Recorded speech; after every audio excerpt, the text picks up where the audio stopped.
ভিডিওটিতে ক্লিক করার জন্য আপনাদেরকে জানাই অসংখ্য ধন্যবাদ। আপনারা দেখছেন আপনাদের প্রিয় ইউটিউব চ্যানেল wow007। তো ফ্রেন্ডস, সবাই কেমন আছেন? নিশ্চয়ই খুব ভালো আছেন এবং সকলেই চিন্তিত আছেন যে রাজ্য সরকারি কর্মচারীদের আদৌ ডিএ মিলবে কিনা। 14% পরে কি আবার ডিএ মিলবে? তো ইতিমধ্যেই কেন্দ্র সরকার 4% ডিএ বৃদ্ধি করেছে।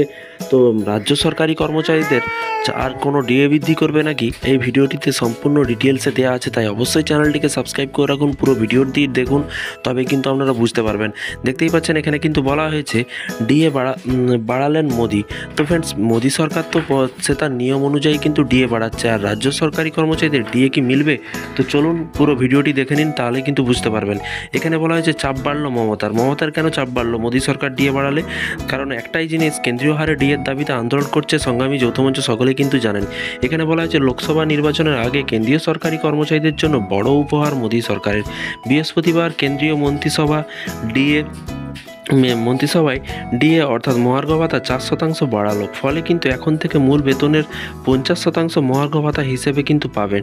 ডিএর পাশাপাশি কিন্তু মহার্ঘতান বা ডিআর 4% বাড়িয়েছে সরকার, এবং ডিএ দেওয়া হয় সরকারি কর্মচারীদের আর ডিআর দেওয়া হয় পেনশনভোগীদের। এর ফলে 1 কোটিরও বেশি কেন্দ্রীয় সরকারি কর্মচারী এবং পেনশনভোগীরা উপকৃত হতে চলেছে। চলতি বছরে 1 জানুয়ারি থেকেই কিন্তু ডিএ এবং ডিআর ডিআর নয়া হার কার্যকর হবে। এর পাশাপাশি বাড়ানো হয়েছে কর্মচারীদের এইচআরও অর্থাৎ আবাসিক ভাতারও কিন্তু বাড়ানো হয়েছে।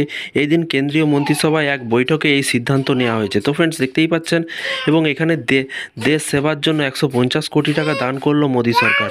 তো ফ্রেন্ডস, পুরো বিষয়টি বুঝতে পারলেন। এই ছিল আজকে একটি ছোট্ট আপডেট। এই ধরনের সরকারি কর্মচারীদের প্রতিদিনের আপডেট পাওয়ার জন্য অবশ্যই wow00 ইউটিউব চ্যানেলটিকে সাবস্ক্রাইব করে রাখতে ভুলবেন না। ভালো থাকবেন, সুস্থ থাকবেন। আবার দেখা হবে নতুন কোনো ভিডিও নিয়ে।